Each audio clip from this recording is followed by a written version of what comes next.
Hi, my name is Claire Burke, and this is my summary video for my Neo-Aristotelian criticism paper.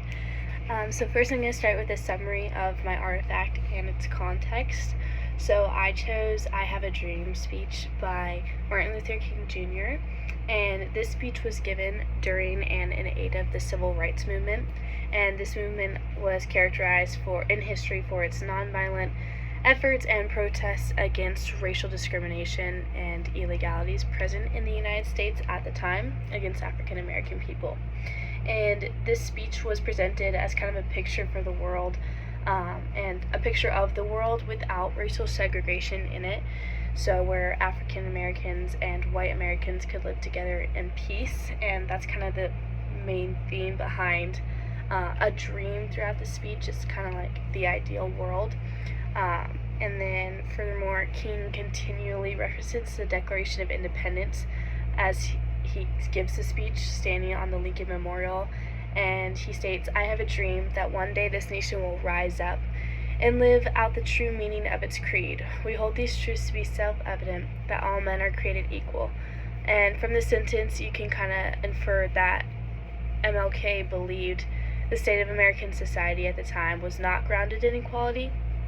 And so I kind of just chose this artifact due to the nature of the speech being an attempt to provoke a response from his audience to action in the Civil Rights Movement and to end racial segregation.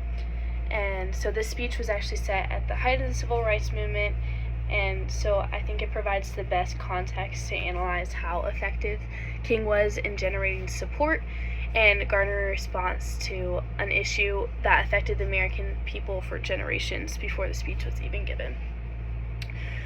So then after that, this is my summary of the method as it was applied to the artifact. So applying this method, the Neo-Aristotelian criticism method, to the I Have a Dream speech, I first did this by reconstructing the context of the speech. So I analyzed King's biography and his personal upbringing, as well as the context behind the audience who were hearing the speech.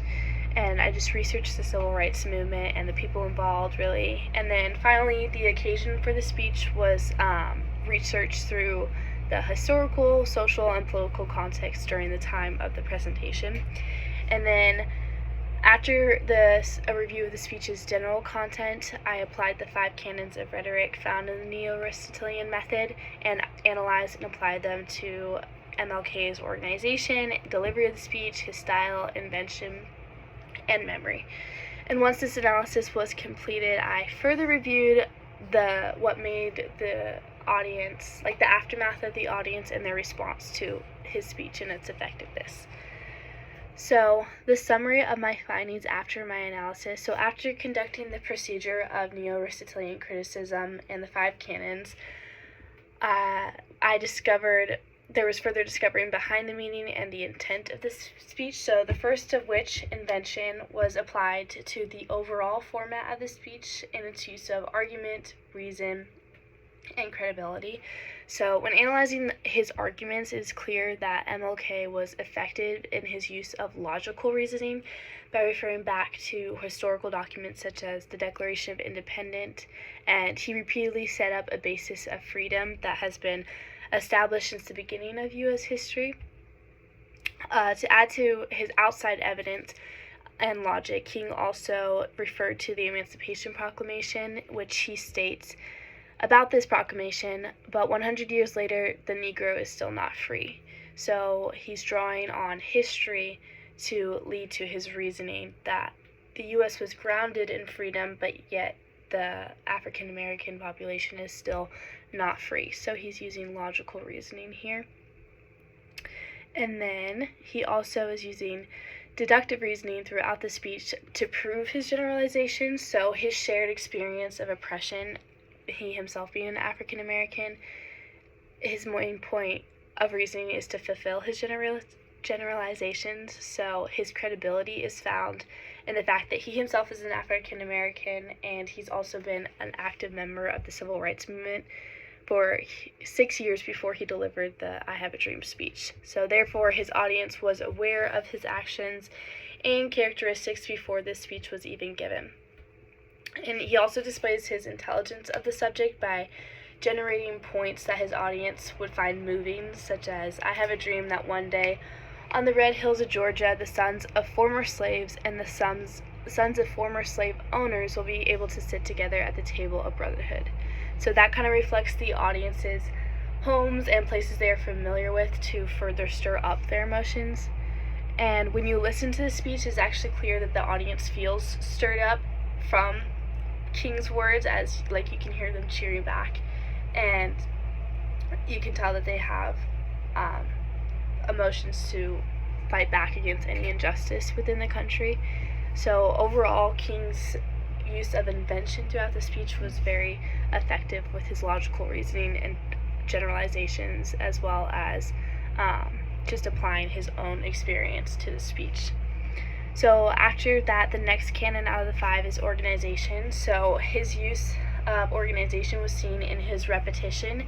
He repeated the phrase, I have a dream, 8 times throughout the speech. And it's kind of like an explanation of how life could be better within the U.S. So, for example, he says, I have a dream that little children will one day live in a nation where they will not be judged by the color of their skin, but by the content of their character. And each previous and succeeding line copies this format of I have a dream and then what he's dreaming about. So he did not simply say it once, but 8 times in the speech, and this kind of helps the audience to take away that the state of the nation is not what it could be, but that there is hope that one day it can be something better. So hence his dream. And this organization, just the idea of repetition, is something that will stay with the audience. The next canon out of the 5 is style. So King's style, like I said, he uses a lot of repetition, but he also uses key words like hope, dream, equal, and freedom. And those are words that would be on the mind of the audience of mostly African Americans at the time, and honestly just the whole world watching. Just those ideas of like the American dream would be at the forefront, and so those feelings would be stirred up in them. He also consistently uses the figure of dreaming, as I said, throughout the speech to set the stage of a better world, which would stir up the audience in multiple ways. Further illustration he uses is, he says, this is the faith I go back to the mount with. With this faith, we will be able to hew out of the mountains a despair, a stone of hope. This illustrates a huge force that they're working against, but that with the hope that he referred to earlier, they can begin to make a change, even though the issue is so great. And so this kind of leaves his audience with a picture of being completely free and equal within society, which he then states we're free at last.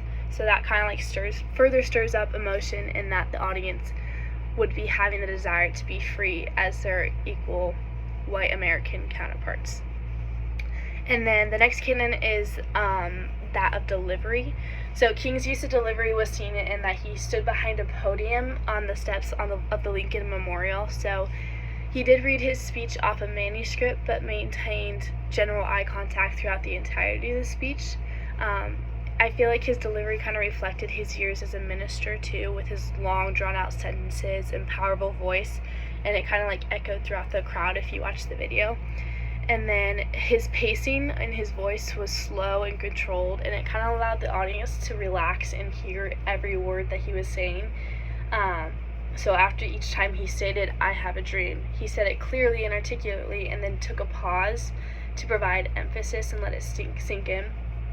So I think King used this format to ensure that his audience heard each word that he was speaking, and then it allowed the words to echo in their hearts like even more after the speech was done.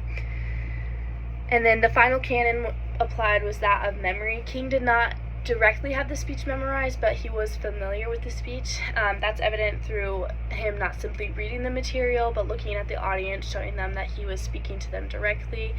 And then his involvement within the civil rights movement, and he himself being African American, related him closely to the topic and applied relevance to him and the audience, so he wasn't just an outsider who didn't have any knowledge of the subject. He clearly understood what he was talking about and showed that in the way that he delivered the message. He never stumbled over his words, and he had a powerful voice throughout the duration of the speech.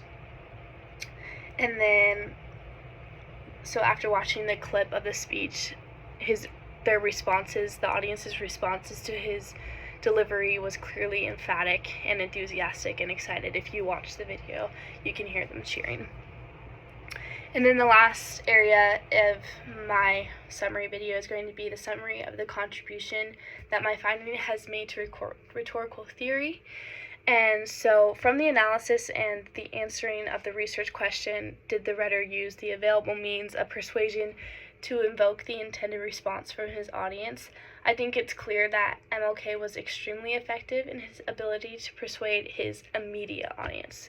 And so this is not only seen from the audience's reaction during the speech, but also the aftermath of the civil rights movement and his eventual assassination, I think. So moving away from the specific artifact, I think it's seen that after using the Neo-Aristotelian method, I think a rhetor is most effective if he can relate to his audience in a specific way. So in the case of MLK, he was directly affected by the topic he was discussing. So if the audience had been hostile members, I would think that would have a greater effect on how they took it, and it would be different. So this can be seen in the fact that he was eventually assassinated because someone did disagree with and hated him. So therefore, I think it can be deduced that on some level, relatability needs to be established by the rhetor towards his audience if the message is to be effective and garner a reaction. So overall, MLK's speech stirred change within the hearts of people who were already leaning toward it, and therefore who had some relatability toward him. I think it was less effective towards those who already disagreed with him, therefore establishing that the finding that a rhetor must have some ground of relatability to best use the methods of persuasion to invoke an attentive response from his audience. So MLK was able to garner more support and encouragement and kind of stir up the emotions of people who already had the idea of civil rights in their mind, but towards people who disagreed with him, it was stirring up even more emotions of hatred toward him, I would say. So I think to persuade in the way that you intend, you need to have some form of relatability. And that is kind of my findings from the analysis, and thanks for watching.